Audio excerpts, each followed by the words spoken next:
নমস্কার, গুরু কৃপাহি কেবলম। আজ আমি আপনাদের আংশিক সংকোচুর কালসর্প যোগ নিয়ে আলোচনা করছি। পূর্বে আপনাদের আলোচনা করেছি পূর্ণ সংকোচুর কালসর্প যোগ নিয়ে। আজ আমি আংশিক সংকোচুর কালসর্প যোগ নিয়ে আলোচনা করছি। আংশিক সংকোচুর কালসর্প যোগ জন্মকুণ্ডলিতে জাতক জাতিকাদের থাকলে কি প্রভাব হয় সেই নিয়ে দু একটি কথা বলছি। যে জন্মকুণ্ডলিতে 9টি প্রস্তুত করা হয়েছে তাতে রাহু নবম ঘরে স্থিত আছে। রাহু যদি নবম ঘরে থাকে এবং এই কুণ্ডলিতে একটি গ্রহ স্পষ্টভাবে রাহু কেতুর পরিধির বাইরে থাকে, এই কারণে এখানে আমরা আংশিক কালসর্প যোগ বলে ধরব।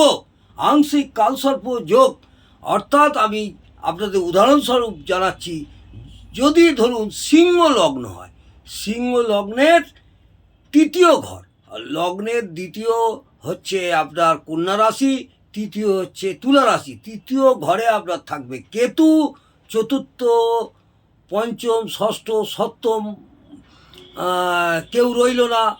ধরুন অষ্টমে আপনাদের কোনো একটা গ্রহ রইল বা পঞ্চমে একটা গ্রহ রইল, কিন্তু রাহু অবস্থান করলো নবম ঘরে অর্থাৎ মেষ রাশিতে। সিংহ রাশি বা লগ্নের সাপেক্ষে আপনাদের মেষ রাশিতে রাহু নবম স্থানে অবস্থান করলো, তখন আমাদের আংশিক সংকোচুর কালসর্প বলে আমরা গণ্য করব। আমরা জ্যোতিষ ভাইয়েরা এটাকে আমরা আংশিক কালসর্প যোগ বলে থাকি। তাহলে বোঝা গেল লগ্ন সাপেক্ষে তৃতীয় কেতু এবং নবমে রাহু অবস্থান করবে। আর এই রাহু কেতুর পরিধির বাইরে যে কোনো একটি গ্রহ যে কোনো জায়গায় অবস্থান করলে তাকে আমরা আংশিক সংকোচুর কালসর্প বলে ধরে থাকি।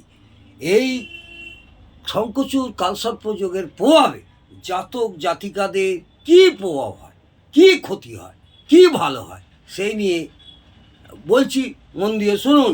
জাতক জাতিকাদের পিতা এবং শাসনাধিকারীদের সঙ্গে যারা শাসন করে বা প্রশাসন, সেখান থেকে শত্রুতা বিরোধের সৃষ্টি করে, শত্রুতা বা বিরোধের সৃষ্টি করে। তীর্থ ভ্রমণ করার পর ও তাদের মনে শান্তি হয় না। কোনো জায়গায় বেড়াতে গেল, তীর্থ ভ্রমণ করলো, তাতে কোনো রকম শান্তি পাবে না।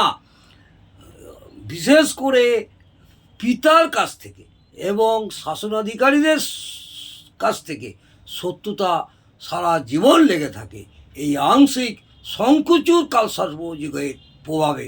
আজকে এই পর্যন্ত। যদি ভালো লাগে অবশ্যই একটা লাইক করে উৎসাহিত করবেন। আগামী দিনে বাকি কালসর্পগুলো বলবো। পূর্ণ কালসর্প যোগের আগে আপনাদের বিস্তারিত আলোচনা করেছি, এবারে আংশিক কালসর্প যোগ কয়েকটি আর বাকি আছে। আপনাদের এই শিক্ষামূলক আলোচনাগুলো আমি করব। নমস্কার, জয় মা তারা।